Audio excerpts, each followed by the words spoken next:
হযরত উসমান গনি রাদিয়াল্লাহু তাআলা বলেন, ইয়া রাসূলুল্লাহ, আমি ইহুদির কাছে যাব।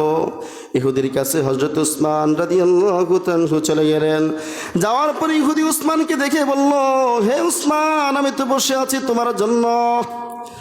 ইহুদি ডাক দিয়ে বলল, উসমান, আমি তো অপেক্ষা করতেছি তোমার জন্য, তুমি কখন আসবে? কি ব্যাপার, কি জন্য এসেছো, কারণটা কি?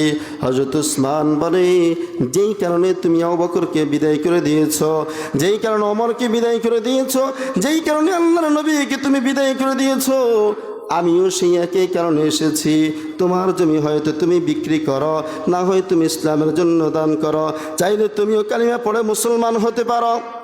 ইহুদি বলল, আমি যদি এই জমিনটা বিক্রি করি তাহলে তুমি আমাকে কি দিবে?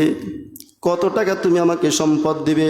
হযরত উসমান রাদিয়াল্লাহু তাআলা বলেন, তুমি কত সম্পদ নিতে চাও তুমি বলো, আমি বলবো না। কতটুকু দিলে তোমার হয়ে যাবে, তুমি সন্তুষ্ট হবে? ওই যুগের মধ্যে হযরত উসমান গনির চাইতে এত বড় একজন ধনী ছিল না।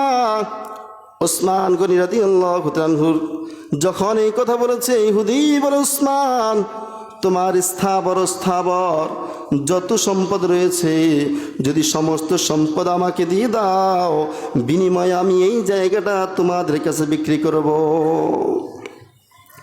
উসমান গনি রাদিয়াল্লাহু তাআলা বললেন, আমি যদি আমার সব সম্পদ দিয়ে দিই তাহলে তুমি খুশি? বলে, হ্যাঁ খুশি। বলে, এই জায়গা দিবা? বলে, হ্যাঁ দিব। হযরত উসমান গনি রাদিয়াল্লাহু তাআলা সন্তুষ্ট চিত্তে সমস্ত সম্পদগুলো তাকে দিয়ে মসজিদে কুবার জায়গাটা তার কাছ থেকে কিনে নিয়ে গিয়েছে। সুবহানাল্লাহ। নবীজির কাছে গিয়ে খুব খুশি, আনন্দ, আত্মহারা হয়ে গেছে। নবীজির কাছে গিয়ে বললেন, ইয়া রাসূলুল্লাহ, ইয়া হাবিবাল্লাহ, আমি আপনার জন্য এই জায়গাটা কিনে নিয়ে এসেছি। সুবহানাল্লাহ। নবীজি বলে, উসমান, কিসের বিনিময়ে তোমার কাছে বিক্রি করেছে? আমিও তো গিয়েছিলাম, আমিও তো তার কাছ থেকে কিনতে চেয়েছিলাম, আমার কাছে বিক্রি করে নাই। আবু বকর গিয়েছিল কেনার জন্য, বিক্রি করে নাই। ওমর গিয়েছে, তাদের কাছেও বিক্রি করে নাই। তুমি কি দিয়ে কিনেছো? হযরত উসমান রাদিয়াল্লাহু তাআলা বলেন, ইয়া রাসূলুল্লাহ, ইয়া হাবিবাল্লাহ, ওগো নবীজি, ইহুদি আমার কাছে আমার যত সম্পদ রয়েছে সমস্ত সম্পদ বিনিময়ে চেয়েছিল। আমার স্থাবর অস্থাবর সমস্ত সম্পদগুলো ইহুদিকে দিয়ে ওই মসজিদে কুবার জন্য জায়গাটা আমি কিনে নিয়ে এসেছি। সুবহানাল্লাহ। এবার নবীজি হাত বাড়িয়েছে, সামনে খেজুরের গাছ ডাক দিয়ে বলেছে, ইয়া আইয়ুহাস শাজার, ইয়া আইয়ুহাস শাজার, হে গাছ, তুমি সাক্ষী থাকো, কিয়ামতের ময়দানে তুমি সাক্ষী থাকো। যেই মাত্র নবীজি হাত বাড়িয়েছে, এদিক দিয়ে ইহুদি উসমান রাদিয়াল্লাহু তাআলার পিছন পিছনে এসেছিল।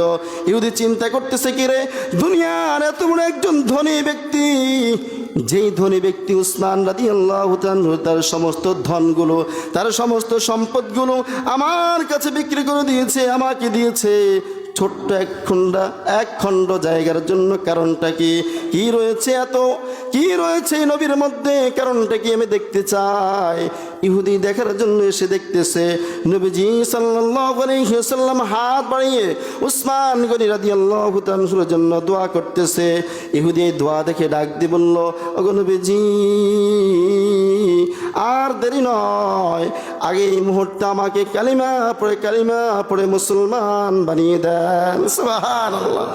উসমান, তোমার সম্পদ লাগবে না, সব সম্পদ নিয়ে যাও, আমি কালিমা পড়ে মুসলমান হয়ে গিয়েছি, এই জায়গাটা আমি ইসলামের জন্য দান করে দিয়েছি। সুবহানাল্লাহ।